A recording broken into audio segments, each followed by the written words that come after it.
Welcome back, apprentice. All right, let's get straight to it.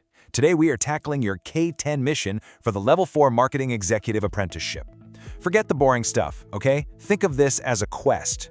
We're going to turn you into a master map maker, charting the course to absolute marketing success.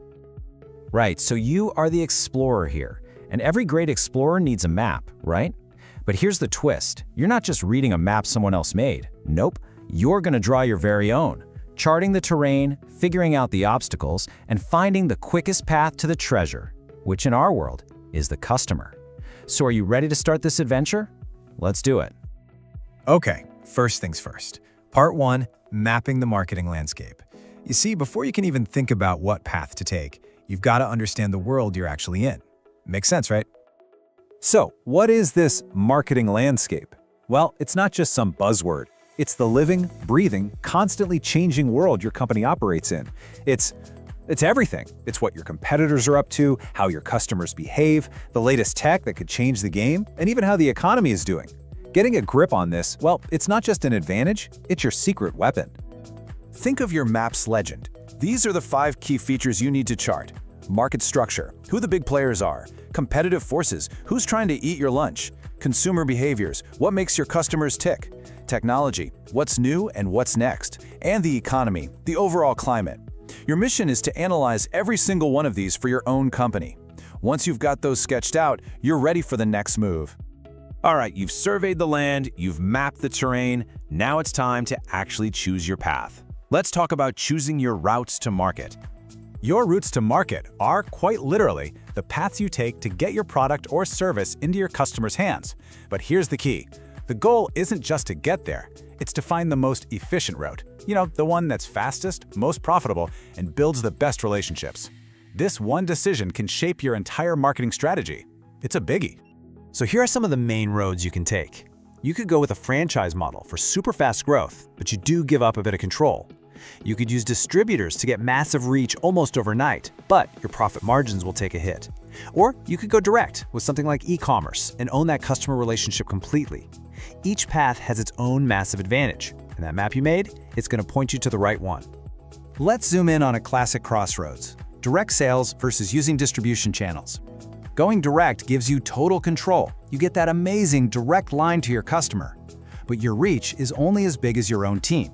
On the flip side, using distributors gives you this huge, instant reach through their networks, but you lose that direct control. See, there's no single right answer. There's only the right answer for your specific journey. So, knowing the theory is great and all, but how do you actually become a master map maker out there in the real world? Let's talk about actually developing these skills on the job.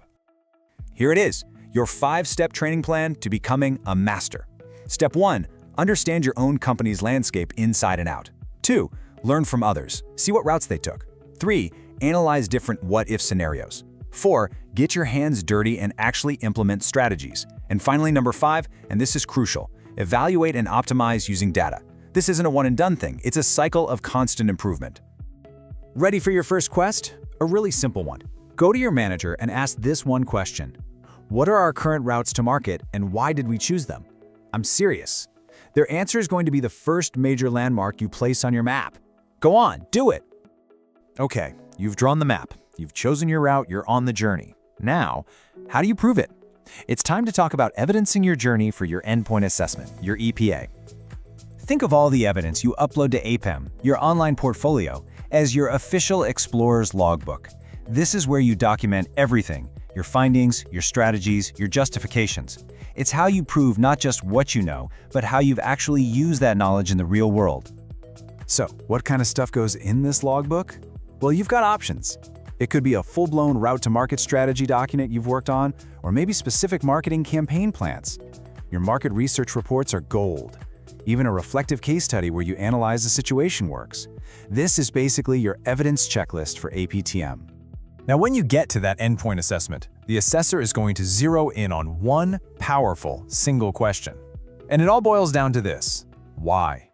Why did you choose this route? Why is it the most efficient? Why is it better than all the other options? Your justification, that is everything. Now this right here is a perfect gold standard justification.